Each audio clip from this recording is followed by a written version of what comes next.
प्रयोगशाळा तंत्रज्ञ आणि प्रयोगशाळा सहाय्यक याची भरती जी आहे तर ती लवकरच येणार आहे, परंतु याच्या पात्रतेत मोठा बदल झालेला आहे। आता कोण फॉर्म भरू शकतं, पात्रतेत बदल काय, त्यासोबत कोणत्या कोणत्या विभागातील प्रयोगशाळा तंत्रज्ञ यांची जाहिरात येणार आहे, परीक्षा कोण घेणार आहे, या सर्व प्रश्नांची उत्तरे मी तुम्हाला आजच्या या व्हिडिओमध्ये देणार आहे, म्हणून तुम्ही हा व्हिडिओ शेवटपर्यंत पूर्ण बघितला पाहिजे।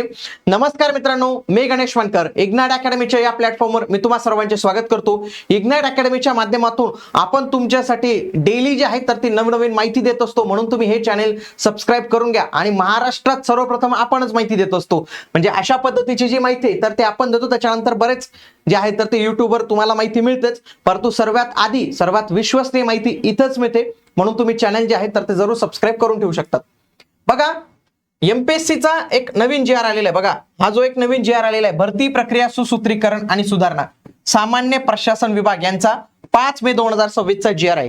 या जी अंतर्गत खूप सारी पदं आता ही एमपीएससी या बॉडीकडे गेलेली आहेत। कोणत्या बॉडीकडे गेलेली आहेत लक्षात घ्या, एमपीएससी यांच्याकडे गेलेले आहेत, आणि त्याच्यामध्ये आपले हे दोन पद प्रयोगशाळा सहाय्यक आणि प्रयोगशाळा तंत्रज्ञ, लॅब टेक्निशियन आणि लॅबोरेटरी असिस्टंट, ही जी दोन पद आहेत, ही दोन्ही पद आता एमपीएससी मार्फत भरली जाणार आहेत।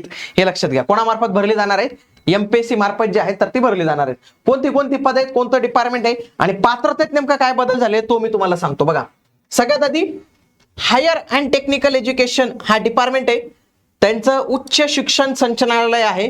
हे ग्रुप सी चं पद आहे, पदाचं नाव आहे लॅबोरेटरी असिस्टंट प्रयोगशाळा सहाय्यक। कोणतं पद आहे, गट क ग्रुप सी चं पद आहे। आधी काय पात्रता होती, 10वी plus practical experience of laboratory work plus अनुभव, किती वर्षाचा तो काही सांगितलेला नव्हता, परंतु अनुभव सांगितलेला होता, ही त्याची जुनी पात्रता होती। परंतु आता ही पात्रता रद्द केलेली आहे, आता डायरेक्ट 10वी वरून पदवी टाकलेले, बॅचलर डिग्री इन सायन्स म्हणजे बीएससी झालेली पाहिजे तुमची, डायरेक्ट बीएससी झाली पाहिजे, प्लस काही अनुभव मागितलेला नाही, काही डिप्लोमा मागितलेला नाही, डीएमएलटी वगैरे काहीच मागितलेलं नाही। बघा, जे काही 10वी वर होतं ते पद आता डायरेक्ट ग्रॅज्युएशन बेसवर गेलेले, म्हणून काय म्हणतो की हा पात्रतेचा सर्वात मोठा बदल आहे। आणि हे सर्व बदल जे आहे एमपीएससी कडे गेलेले, आणि एमपीएससी कडे एकच एक्झाम घेणार आहे, आणि याच एमपीएससी साठी मित्रांनो आपण जे आहे तर ते एक सेपरेट बॅच जे आहे तुमच्यासाठी आता लॉन्च केलेले, आणि याचं नाव ठेवलेलं आपण लक्ष्य बॅच। ही लक्ष्य बॅच तुमची एमपीएससी कंबाईन ग्रुप बी आणि ग्रुप सी साठी फार महत्वपूर्ण राहणार आहे। त्याच्यामध्ये महाराष्ट्रातून सर्वोत्कृष्ट फॅकल्टी टीम तुम्हाला इथं जे आहे तर ते मार्गदर्शन करणार आहे। याची बॅच फक्त ऑनलाईन नाही, ऑफलाईन पण आता आपण सुरू केलेली आहे।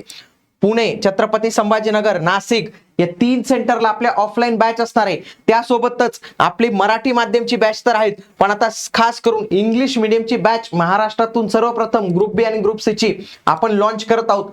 तर ते सर्व जॉईन करण्यासाठी तुम्हाला फक्त इग्नाइट अकॅडमी हे ऍप्लिकेशन डाउनलोड करायचंय। काही समस्या असेल, काही प्रॉब्लेम असेल, यांना कॉल करा 88 88 99 61 16। आता पहिलं पद झालं, दुसरं पाहूया, उच्च आणि तंत्र शिक्षण विभागातील technical education establishment group C चं पद आहे लॅबोरेटरी टेक्निशियन, ते असिस्टंटचं पद होतं, हे प्रयोगशाळा सहाय्यक तंत्रज्ञ। आता याच्यामध्ये वेगवेगळी पात्रता होती, हे फार्मसी, आता फक्त त्यांनी एक पात्रता ठेवलेली की 10वी झालेली पाहिजे प्लस तुमचं फार्मसी झालं पाहिजे।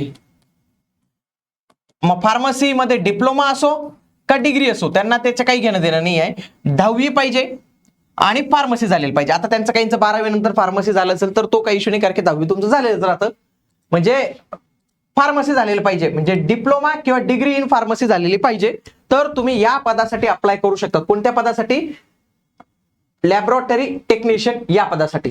पुढचे होम डिपार्टमेंट, गृह विभागातील, बघा गृह विभागातील directorate of forensic science laboratories, directorate of forensic science laboratories group C. बघा, कनिष्ठ प्रयोगशाळा सहाय्य आणि वरिष्ठ प्रयोगशाळा सहाय्य, ज्युनियर लॅबोरेटरी असिस्टंट आणि सिनियर लॅबोरेटरी असिस्टंट, ही दोन पद आहेत।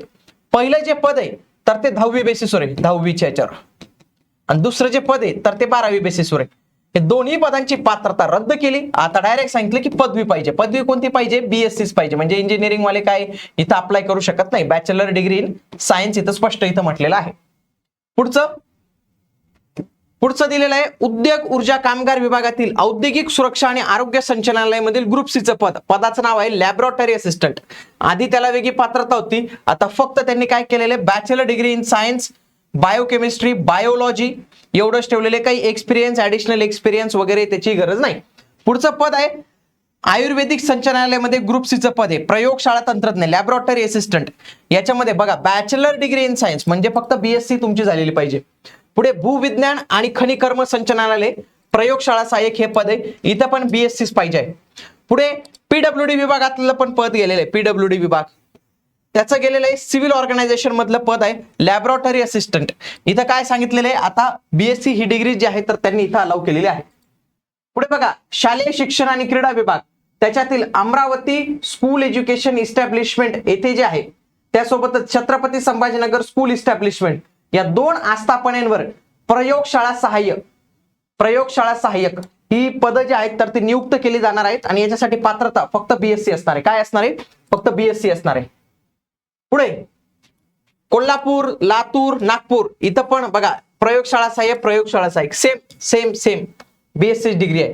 पुढे आदिवासी विकास विभाग ट्रायबल डेव्हलपमेंट डिपार्टमेंट त्याच्यातील आदिवासी विकास संचालनालय नाशिक इथे आहे, हे ग्रुप सीचं पद आहे लॅबोरेटरी असिस्टंट. इथं 10वी पाहिजे होतं पण ती 10वी वगैरे कॅन्सल केली आणि आता इथं बीएससी केलेलं आहे. जलसंपदा विभाग WRD मध्ये पाटबंधारे विभागामधील प्रयोगशाळा सहाय्यक हे पद आहे, इथं पण बीएससी त्यांनी ठेवलेलं आहे. पुढे water and sanitation department ground water survey and development agency प्रयोगशाळा सहाय्यक बीएससी इथं जे आहे तर ते ठेवलेले आहे. म्हणजे तुम्ही जर पूर्वीचे नियम पाहिले तर काही ठिकाणी 10वी लागते, काही ठिकाणी 12वी लागते आहे, पण जनरली 10वीवर तुम्हाला फॉर्म भरता येत होता, आता तो फॉर्म भरता येणार नाही हे लक्षात घ्या. आता तुम्हाला फॉर्म भरण्यासाठी एकच पात्रता, ते म्हणजे काय? डिग्री इन सायन्स आणि सोबत 0 अनुभव सांगितलाय. अनुभव वगैरे काहीच मागितलेलं नाही, काही एक्स्ट्रा एज्युकेशन होण्याची इथं गरज नाही. म्हणजे एक खूप चांगला फायदा आहे बरं का हा, की पदवीधर जे बीएससी झालेले तर ते खूप ठिकाणी म्हणजे आता याची भरती जी आहे तर ते एकाच वेळी येणार आहे. आता यांनी कॅडर वकेटिंग केलेले, पहिले काय व्हायचं पीडब्ल्यूडीचं प्रयोगशाळा सहाय्यक वेगळा, WRDचा प्रयोगशाळा एक वेगळा, यांची वेगळी भरती व्हायची, इथं वेगळा फॉर्म भरा तिथं वेगळा फॉर्म भरा. आता त्याची गरज पडणार नाही, आता एकच एक्झाम येईल याची ऍड येईल, त्याच्यामध्ये काहीतरी चांगली पदं येतील आणि आपला फायदा जो आहे तर तो होणार आहे. म्हणजे इथं बीएससी झालेल्या उमेदवारांना एक चांगली संधी मिळणार आहे. बघा उच्च शैक्षणिक दर्जाची अट टाकून दिलेली आहे, म्हणजे कॉम्पिटिशन थोडं कमी आपल्याला झालेलं दिसेल. अनुभवाची अट पण रद्द केलेली आहे, एक पदवी आणि अनेक संधी तुम्हाला इथं मिळणार आहे. आणि या सगळ्या संध्या लक्षात घ्या, असे बरेच नियम, बरेच अटी, बरेच GR येत असतात आणि याच्याविषयीची सर्वात प्रथम माहिती इग्नाइट अकॅडमीच्या याच युट्यूब चॅनलवर आपण देतो. म्हणून तुम्ही आपलं हे चॅनल आजच जॉईन करून ठेवा. सबस्क्राईब बटन असतं, त्याच्या बाजूला बेल आयकॉन असतं, ते प्रेस करून ठेवा. कारण की हे जे छोटे छोटे बदल असतात हे जर तुम्हाला आधी माहिती झाले तर तुम्ही तुमचं प्रिपरेशन खूप चांगल्या पद्धतीने करू शकता. तुम्हाला एक मोटिवेशन मिळतं की अरे शासन खूप सुसूत्रीकरण करतंय, आपण पण आपला अभ्यास जो आहे तर तो चांगल्या पद्धतीने केला पाहिजे. तर या सगळ्या गोष्टी असतात मित्रांनो. भेटूया पुढील व्हिडिओमध्ये, तोपर्यंत जय हिंद, जय महाराष्ट्र, धन्यवाद.